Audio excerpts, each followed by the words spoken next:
ஓம் ஸ்ரீ குருப்யோ நமः. குரு பிரம்மா குரு விஷ்ணு குருதேவோ மகேஸ்வரः. குரு சாட்சாத் பரபிரம்மா தஸ்மை ஸ்ரீ குரவே நமः. வெற்றிவேல் முருகனுக்கு அரகரோஹரா. நம்மளுடைய அத்தனை ஆசைகளையும் இந்த உலகத்தில் நமக்கு கிடைக்கணும் அப்படின்னு ஆசைப்படுறது யாரார் தெரியுமா? நம்மளோட அம்மா அப்பா.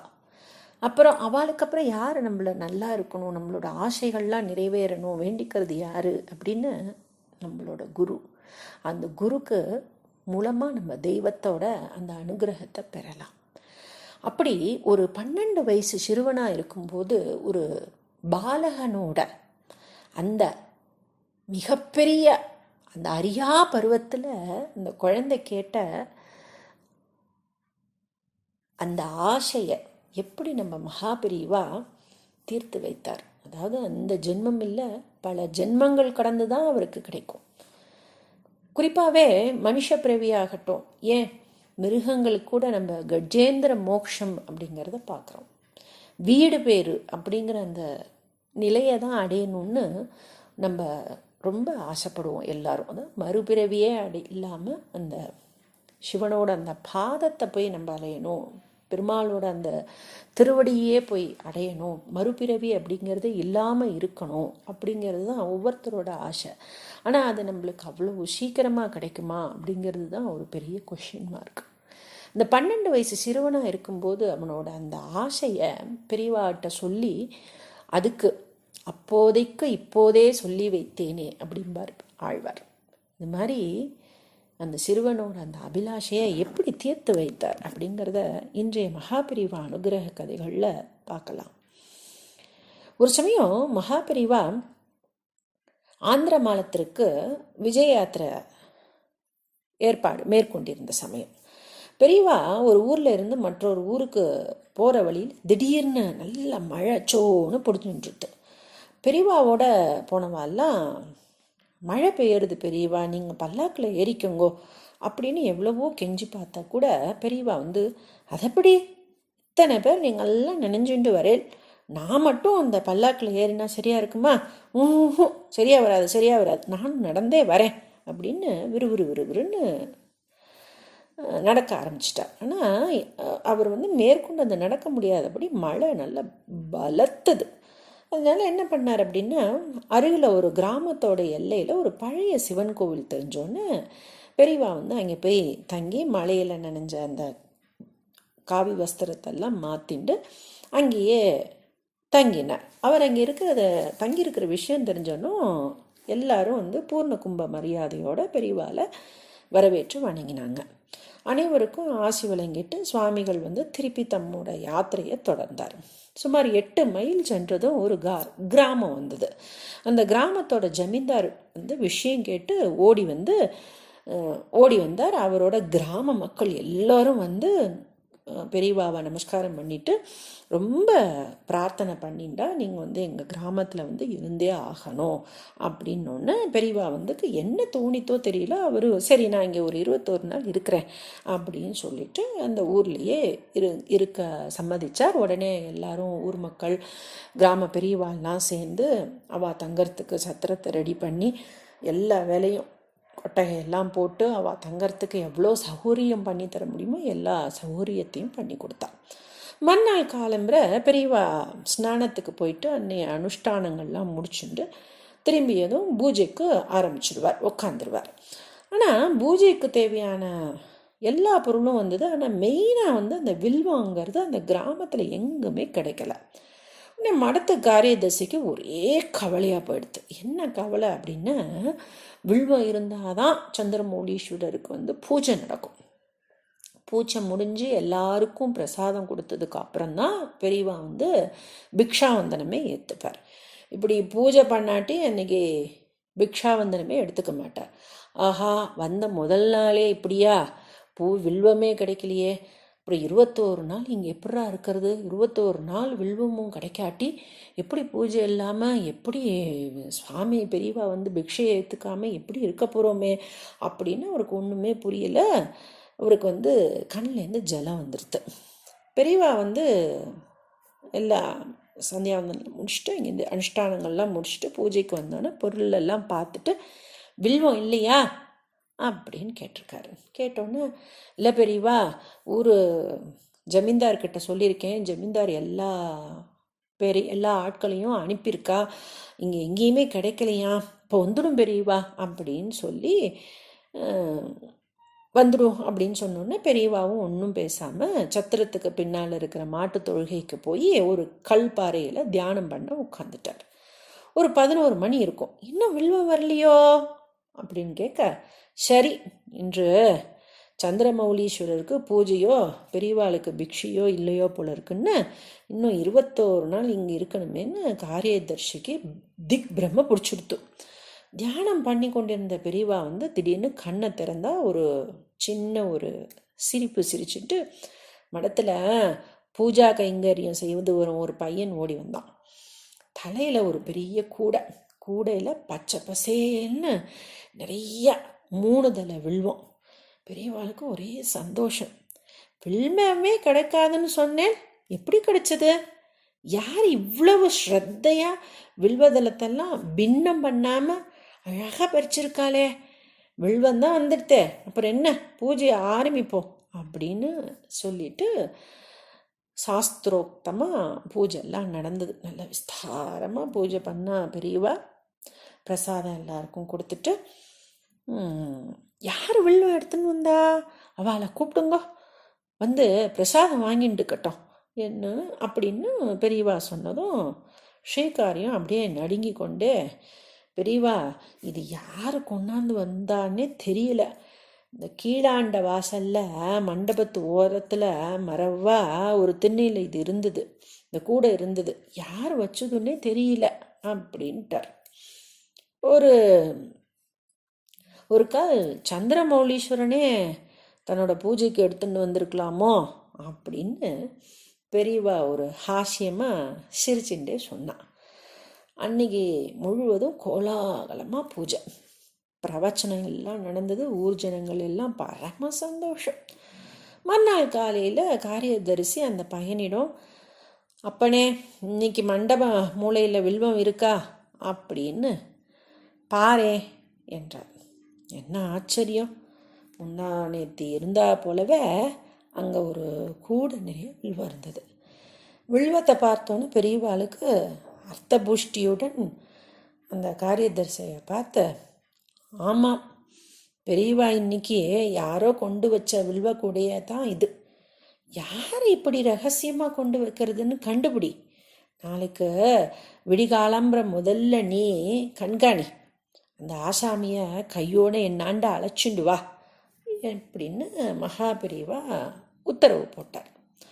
மறுநாள் அதிகாலையிலேயே ஸ்ரீகாரியம் ஒரு மண்டபத்தோட ஒரு ஓரமாக ஒழிஞ்சுண்டு நின்று, யார் இன்னைக்கு வில்வத்தை கொண்டு வந்து வைக்கிறா பார்க்கலாம், கையும் களவுமா பிடிச்சி பெரியவாட்டை கொண்டு போய் நிறுத்தணும் நம்ம அப்படின்ட்டு அப்படியே காத்துட்டே இருந்தால் ஒரு 8:30 மணி சுமாருக்கு ஒரு தெலுங்கு பையன் தலையில் கட்டு குடுமி அழுக்கு வேஷ்டி மூளை கச்சம் கட்டி தலையில் ஒரு கூடையில் வில்வத்தை எடுத்துன்னு வழக்கம் போல் அந்த பந்தக்கால் அருகே வச்சுட்டு திரும்பும்போது எதிரே ஸ்ரீகாரியம் வலி மறித்து நின்றுண்டு அந்த பையனோட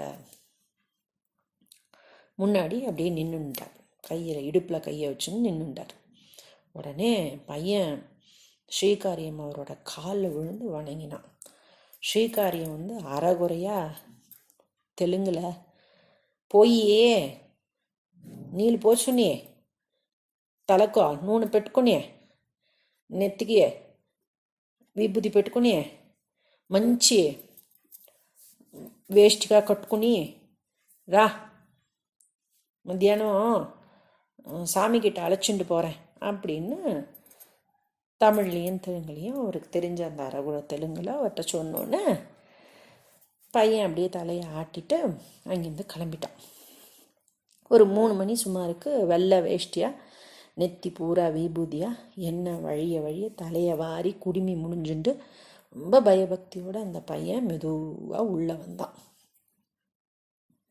எதையோ அப்படியே தேடின்னு இருந்த பெரியவாவோட அந்த கருணை விழிகள் அந்த பையனை பார்த்தவுடன் அப்படியே பூ மாதிரி மலர்ந்துருச்சு. நமஸ்காரம் பண்ணி ஓரமாக நின்று அந்த பையனை பக்கத்தில் கூப்பிட்டார். நீ யாரப்பா, உன்னோட பேர் என்ன அப்படின்னு ரொம்ப பரிவாக கேட்டார். உடனே அந்த பையன், புரந்தர கேசவலுங்கய்யா அப்படின்னா. தமிழ் பேசுறியே, எப்படி அப்படின்னு கேட்க, ஐயா எங்கள் அப்பா தாங்க சொல்லி கொடுத்தாக, அம்மா 2 வயசுலேயே போயிட்டாக. நாங்கெல்லாம் மதுரை பக்கம் உசிலம்பட்டிங்க. அப்பாரு பொழைப்புக்காக இங்கே வந்தார். அப்போ எனக்கு 6 வயசு இருக்கும். அப்பயே என்னை இங்கே கூட்டியாந்தார். ஜமீனில் மாடு மேய்க்கிற வேலை, பள்ளிக்கூடம் போகல. அப்பாரு பாட்டுன்னு உயிரையே விட்டுருவார். அந்த தியாகராச சாமி பாட்டு, அப்புறம் அந்த புரந்தரதாசர் பாட்டு எல்லாம் நல்லா பாடுவார். எனக்கும் சொல்லி கொடுத்துருக்காரு. இப்போ அப்பா இல்லைங்க, 2 வருஷத்துக்கு முன்னால் தான் போயிட்டார். நான் தான் இப்போ இந்த ஜமீனில் மாடு மேய்க்கிறேன். எனக்கு 12 வயசு இப்போ அப்படின்னு அந்த குழந்தை, இந்த பையன் சொன்னான். அது சரி, இந்த ஊர்லேயே வில்வம் கிடையாதாமே, உனக்கு மட்டும் எப்படி கிடைச்சது, எங்கேருந்து கிடைச்சது அப்படின்னு கேட்டார் மகாபெரிவா. அதுங்க சாமி, 4 கல் தாண்டி மலை அடிவாரத்தில் மாடு மேய்க்க போகும்போது ஒரு தடவை அப்பாரு, இலைய பிறந்துரா, இதோ அந்த அந்த காலே இருக்கு பாரு, 3 இலை மரம், அதுதான் வில்வ மரம். சிவன் சாமிக்கே அதை போட்டு பூஜை பண்ணுவாங்க, ரொம்ப விசேஷமான இலை அப்படின்னு சொன்னாருங்க. 3 நாள் முன்னே சாமி மடத்துக்காரங்க கூட இலையை காட்டி கேட்டாக. மாடு மேய்க்கிறவன் கொடுத்தா பூஜை செய்ய வாங்குவீங்களோ மாட்டிங்களோன்னு பயந்துக்குன்னு தான் நான் யாருக்கும் தெரியாமல் கூடையில் தினமும் கொண்டு வந்து வச்சேங்க. இந்த சாமி இருக்காருல்ல, ஸ்ரீகாழியத்தை கையை காமிச்சு, சத்தியமாங்க மன்னிப்பு கேட்டுக்கிறேனுங்க, நான் தப்பு பண்ணிட்டேனுங்களாங்க அப்படின்னு ரொம்ப பயபக்தியோட பெரியவாக்கிட்ட பேசினான்.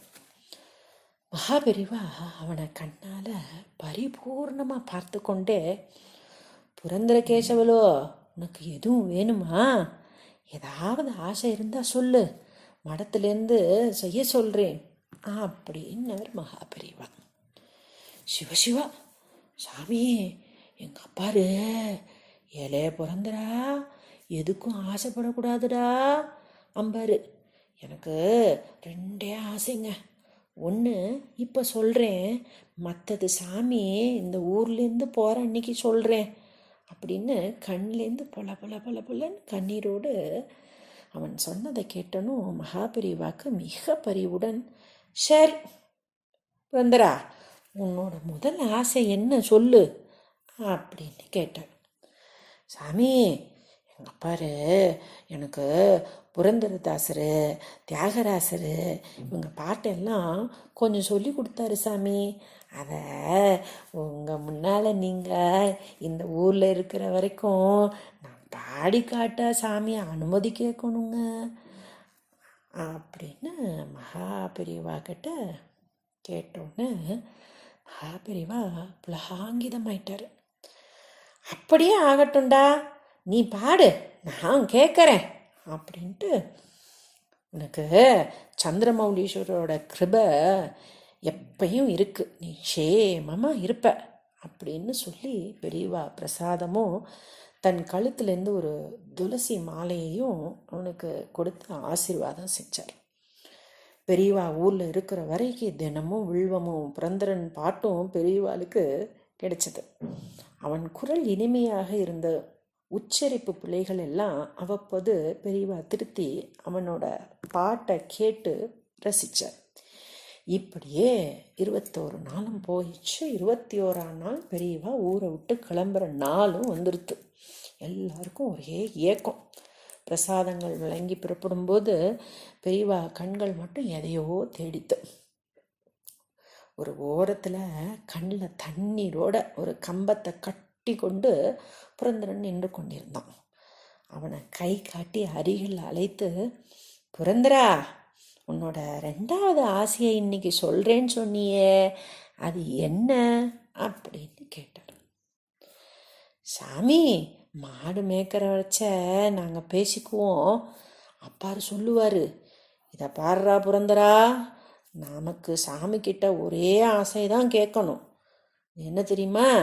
நம்ம செத்துட்டோம்னா மோட்சம் வேணும்னு அதை மட்டும்தான் கேட்கணும் பாரு.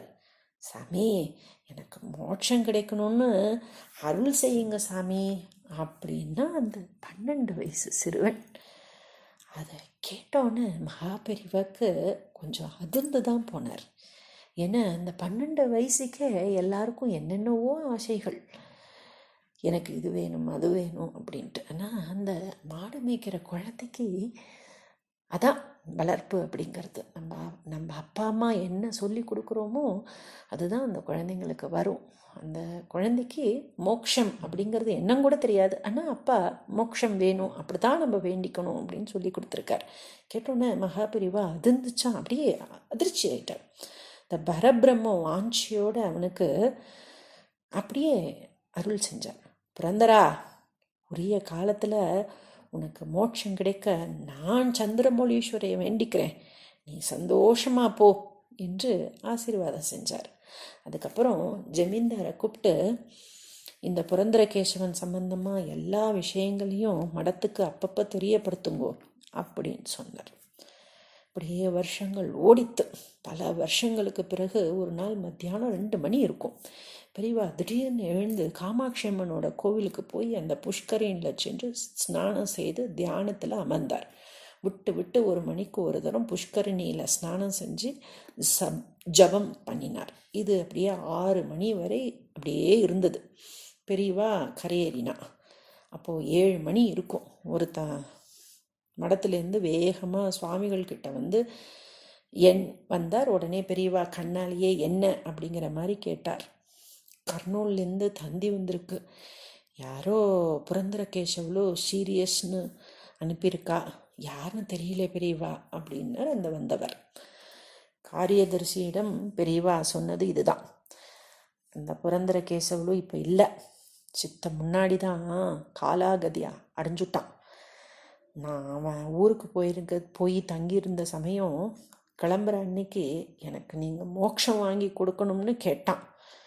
சந்திரமௌலீஸ்வர சுவாமி கிருபையால் உனக்கு அது கிடைக்கும்னு சொன்னேன். திடீர்னு அவனுக்கு ஏதோ விஷ காய்ச்சல் ஏற்பட்டிருக்கு போல இருக்கு. புரந்தரகேசவனுக்கு இப்போ இல்லை, விஷஜுரத்தில் அவஸ்தைப்பட்டுட்டு போய் வேறு பிறவி எடுத்துட்டான். அவனுக்கு இன்னும் 6 பிறவி இருக்குது. அதுக்கப்புறம்தான் அவனுக்கு மோட்சம் போகணும்னு சந்திரமௌலீஸ்வரரை பிரார்த்தனை பண்ணி 6 பிறவிக்கும் ஸ்நானம் பண்ணி ஜபம் பிரார்த்தனை பண்ணி அந்த நல்ல ஆத்மாவுக்கு என்னுடைய கடமையை நான் செஞ்சுட்டேன் அப்படின்னார். நமக்கு எப்போ எது கிடைக்க வேணுமோ அதை கிடைக்கிறதுக்கு நம்ம மகாபெரிவா அப்படி ஒரு காருண்யமாக அருள் செய்வார். ஜய ஜய சங்கர ஹர ஹர சங்கர, ஜய ஜய சங்கர ஹர ஹர சங்கர.